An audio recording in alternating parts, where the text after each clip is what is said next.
Hello, sociology. Today I want to talk about my assignment that I'm doing for this class. It's my visual, and it's about who I can compare to the most in Chapter 1.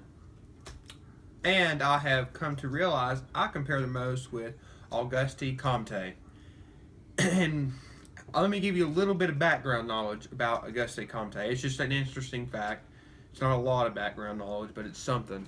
Um, he actually started off, everybody started off as calling it social physics. Okay, and so him and his other rivals, that's what they called it. Well, he wanted to be different from them, which makes sense. You want to be different than your rivals.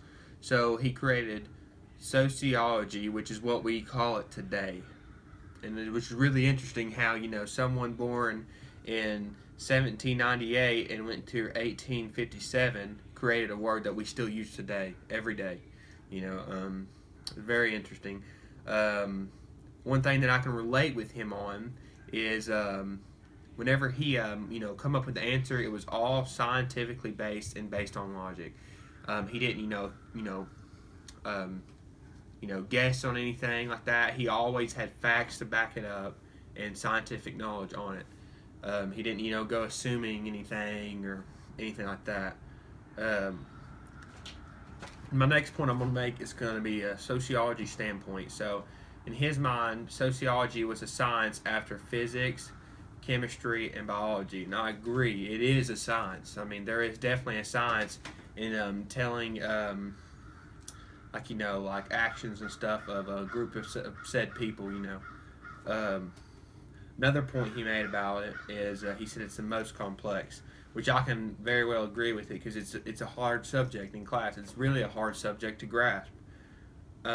Next, I'm going to read an excerpt from the book.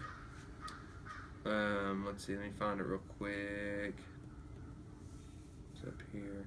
Okay, so sociology, he believed, should contribute to the welfare of humanity by using science to understand, predict, and control human behavior. Okay, so what that means is, if you can control and predict human behavior, you could stop such things as like the Holocaust from happening. And if you could stop that, that's a big, block in history that could have been removed if he could have mastered it, or if someone else mastered this, project of thinking.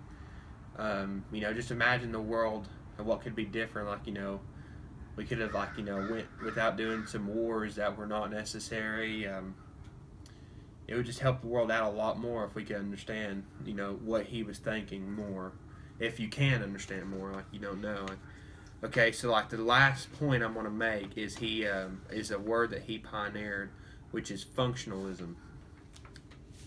Okay, now what I got wrote down for functionalism is to understand the heart, you got to understand everything else. Okay, so like if you understand that the heart pumps blood, then you got to understand that it pumps blood to the brain, but the brain tells it to work.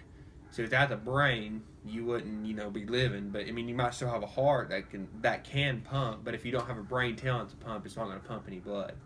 And this goes to that you can refer that to a social hardship that certain countries having or something. But that would be my last point. This will be the end of it. Thank you for watching, and goodbye.